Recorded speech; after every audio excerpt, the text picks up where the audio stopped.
everyone, in today's video I'll tell you how to on off data saver in your device Vivo V30 Lite.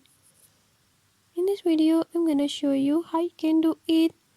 But before we get started, don't forget to hit the subscribe button and turn on notifications so you never miss out on new videos and stay updated on all the latest tips and tricks.